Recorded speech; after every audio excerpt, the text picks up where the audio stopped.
A paz do Senhor a todos, que as bênçãos do Senhor venham sobre a vida de todos, dando a vitória, dando paz e tranquilidade.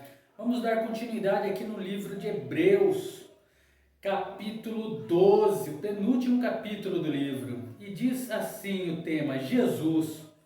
Portanto, nós também, pois que estamos rodeados de uma tão grande nuvem de testemunhas. Refere-se aos santos do Antigo Testamento que esperaram ansiosamente na vinda da promessa, que é o Senhor Jesus Cristo e o que ele faria na cruz para redimir a humanidade. Deixemos todo o embaraço e o pecado que tão de perto nos rodeia. Só podemos fazer isso quando entendemos que todas as coisas vêm a nós por meio da cruz e que a cruz deve ser sempre o objeto de nossa fé. O que então dá liberdade de ação ao Espírito Santo para operar na nossa vida. E corramos com paciência a carreira que nos está proposta. O único peso que Deus permitirá ao corrermos esta carreira é tomar a cruz e carregá-la, e fazer isso com constância. Lucas 9, 23 ao 24. Olhando para Jesus, autor e consumador da fé, Jesus nos ajudará até o final, já que isso é o que a palavra consumador significa. Contanto que se mantivermos o nosso olhar nele e no que ele fez na cruz. Ele é a fonte, enquanto a cruz é o meio, o qual, pelo gozo que lhe estava proposto, suportou a cruz, desprezando a afronta. Mas para que o homem fosse redimido, a cruz era necessária. E assentou-se à mão direita do trono de Deus. O fato de ele estar assentado refere-se à sua obra na cruz, que é uma obra concluída, e ao fato de que ele se assentou no trono de Deus, o que significa que Deus aceitou totalmente seu sacrifício. Considerai, pois, aquele que sofreu tais contradições dos pecadores contra si mesmo. Significa considerar para comparar. Fala principalmente dos líderes religiosos de Israel, que se opuseram radicalmente a ele, para que não enfraqueçais, desfalecendo em vossos ânimos. Considerai aquele em vez de vocês mesmos, e haverá vitória. Ainda não resististes até ao sangue, combatendo contra o pecado. O Senhor não pede a que nenhum crente vá à cruz e derrame seu sangue para resistir ao pecado, porque Jesus já fez isto por nós. O versículo 5 tem o tema aqui, castigo. E já vos esquecestes da exortação que, como filhos, argumenta convosco? O objetivo do apóstolo ao falar disso aqui é mostrar que os sofrimentos são designados por Deus para produzir efeitos positivos na vida do seu povo. Dizendo: filho meu, não desprezes a correção do Senhor, nem desmaies quando por ele fores repreendido. Tudo o que aconteceu ao crente é causado ou permitido pelo Senhor. Portanto, devemos aprender o que a lição quer nos ensinar. Porque o Senhor corrige o que ama. Deus disciplina aqueles que ele ama, não aqueles a quais ele é indiferente, e açoita qualquer que recebe por filho. Isso se refere a todos que verdadeiramente pertencem a ele. Se suportais a correção, Deus vos tratará como filhos. O fato de ser castigado pelo Senhor confirma o fato de que a pessoa é um filho de Deus. Eu vou fazer uma correção aqui, o autor aqui colocou castigado. Deus não castiga ninguém. Deus corrige aos que amam. Aqui talvez uma má tradução. Porque que filho há quem o pai não corrija? Se um pai terreno realmente tiver amor pelo seu filho, ele tomará as medidas necessárias para que o filho seja corrigido. Se um pai terreno faz isso, quanto mais fará o mesmo nosso Pai Celestial? Mas se estáis em disciplina, da qual todos os verdadeiros crentes, são feitos participantes, pois então bastardos e não filhos. Vou ler de novo aqui que eu li errado, desculpa. Mas se estáis sem disciplina, do qual todos os verdadeiros crentes, são feitos participantes, sois então bastardos e não filhos. Muitos afirmam ser crentes, embora continuem no pecado, mas o Senhor nunca os castiga. Isso demonstra que são filhos ilegítimos, o que quer dizer que afirmam a fé com base em algo que não é a cruz. O verdadeiro filho, sem dúvida, será corrigido de vez em quando. Além do que tivemos nossos pais segundo a carne para nos corrigirem, e nós os reverenciamos, pais terrenos. Não nos sujeitaremos muito mais ao Pai dos Espíritos para que vivamos?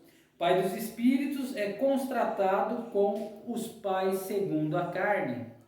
Este muito diz respeito aos nossos pais terrenos. O relacionamento dos nossos pais conosco é limitado.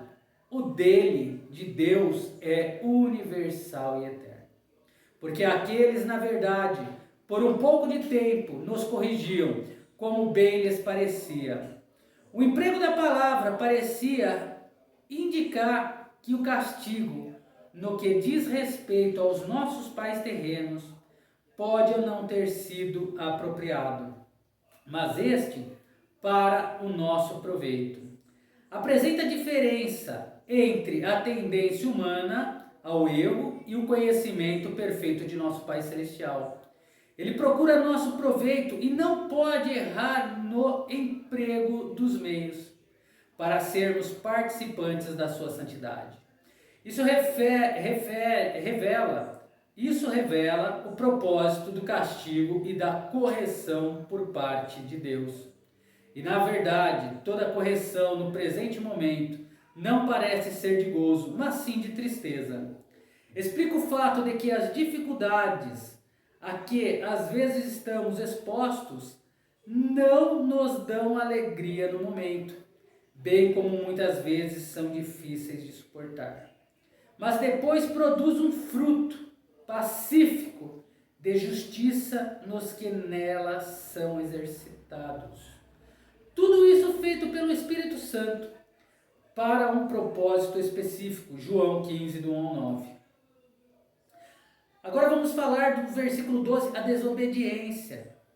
Portanto, tornai a levantar as mãos cansadas, não fique desanimado, quer dizer, e os joelhos desconjuntados, os joelhos que se referem ao nosso andar e direção, estão fracos por causa do desânimo. E fazei veredas direitas para os vossos pés. Refere-se ao caminho reto, o que o castigo enviado pelo Senhor deseja produzir, para que o que manqueja não saia fora do caminho por completo. Ser espiritualmente coxo, que se refere à nossa fé estando colocada em outra coisa que não a cruz. Antes seja sarado, o que acontecerá quando a fé do crente estiver novamente ancorado na cruz. Segui a paz com todos e santificação. Todo o esforço deve ser feito para viver pacificamente com todos os homens, mas não à custa da santidade, quer dizer, comprometer a palavra, sem a qual ninguém verá o Senhor. A lei não pode causar a santidade, ela só pode ser produzida pela graça, o que é tornado possível pela obra concluída da cruz por nosso Senhor Jesus Cristo. Cuidando bem de que ninguém se prive da graça de Deus. Frustrarmos a graça de Deus e podemos até mesmo cair da graça se agirmos fora dos limites da cruz. Gálatas 2:11 e Gálatas 5:4. E de que nenhuma raiz de amargura brotando, vos perturbe. Tentar viver para Deus fora da ordem que ele determinou, que é a cruz, apenas levará ao fracasso, proporcionando desse modo terreno fértil para as raízes da amargura. E por ela muitos sejam contaminados. Fala das obras da carne, Gálatas 5, 19 e 21. Ninguém seja devasso ou profano como Esaú. Ele foi profano porque rejeitou o caminho de Deus, ou seja, a cruz, e os resultados foram inevitáveis. Que por uma refeição vendeu seu direito de primogenitura. Ele estava na família de Deus, mas não era parte da família de Deus, o que caracteriza incontáveis milhões de pessoas na atualidade. Porque já sabeis que mesmo desejando depois herdar a bênção, foi rejeitado. Revela Esaú, assim como milhões de pessoas, desejando a bênção sem desejar aquele que abençoou. Porque não achou lugar de arrependimento, embora o tenha procurado a bênção, com lágrimas. Ele queria a bênção, mas não queria arrepender-se de ter colocado sua fé em algo que não Cristo. Porque não chegastes ao monte que podia tocar.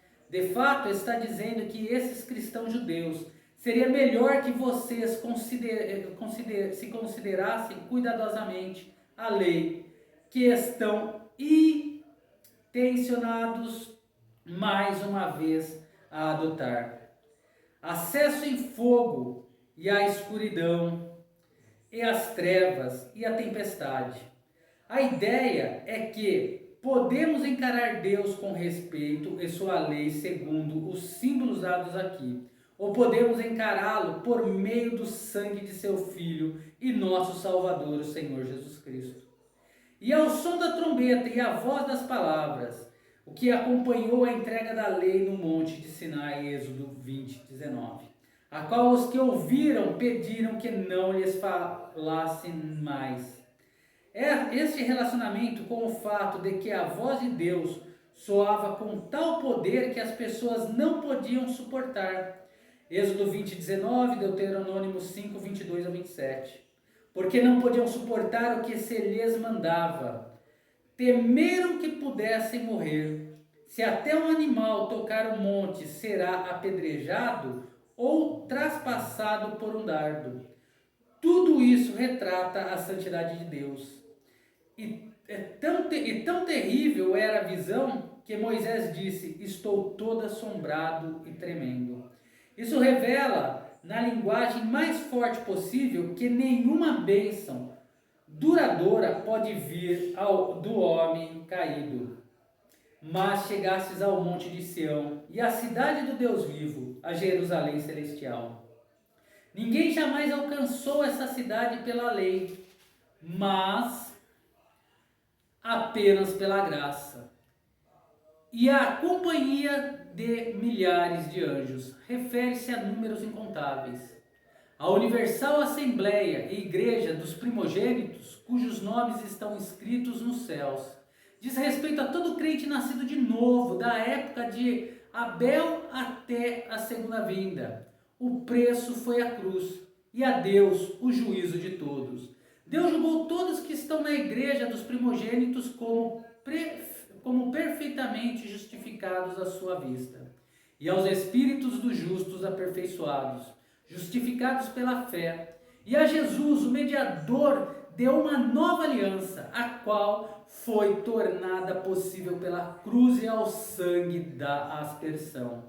Cristo é o mediador da nova aliança. Pelo derramamento de seu sangue, isso era tipificado pelo sangue da antiga aliança, com a qual Moisés aspergia todo o povo. Êxodo 24, 4 ao 8, Hebreus 9, 19.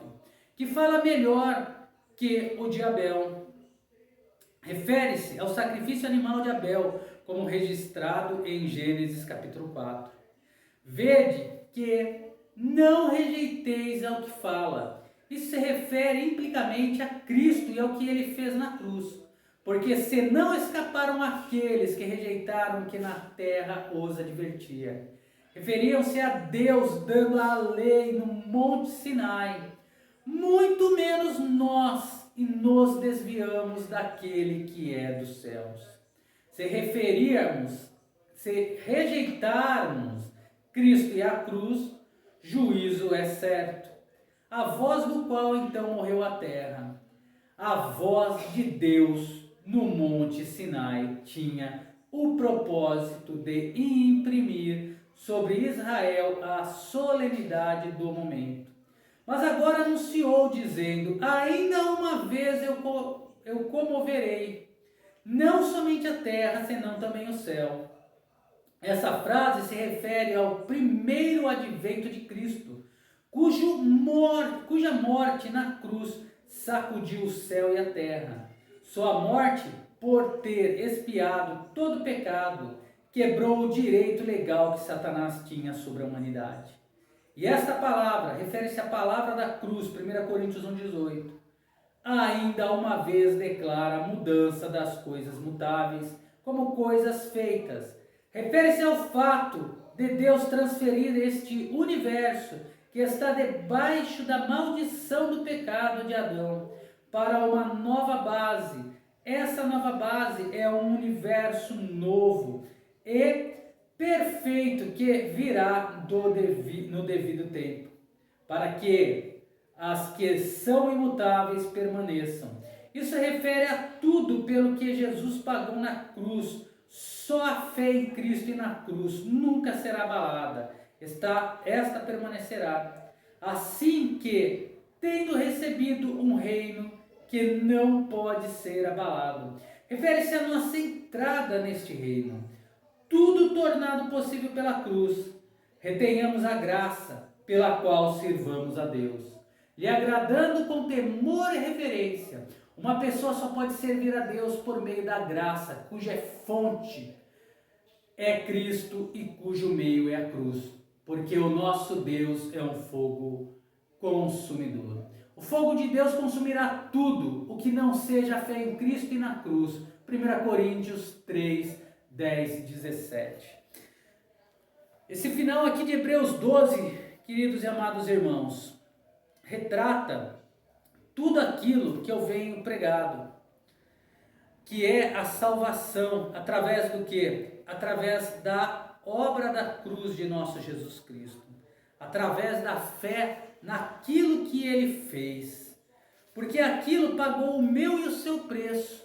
Nós não somos mais transgressores, nós erramos, nós acabamos fazendo aquilo que não é do agrado do Senhor, mas quando nos arrependemos e olhamos para a obra da cruz com fé nela, o Senhor nos perdoa e lança no mar do esquecimento, porque o seu Filho amado pagou um alto preço.